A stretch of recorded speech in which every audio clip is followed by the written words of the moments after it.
లేచింది నిద్ర లేచింది మహిళా లోకం, దతరిల్లింది పురుష ప్రపంచం. లేచింది మహిళా లోకం.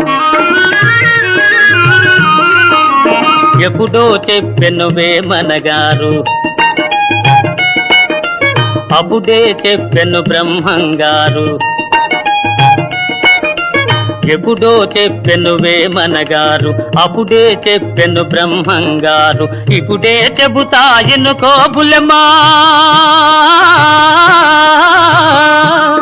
ఇప్పుడే చెబుతా ఎన్నుకో బుల్లెమ్మ. విసన్న చెప్పిన వేదం కూడా లేచింది నిద్ర లేచింది మహిళా లోకం.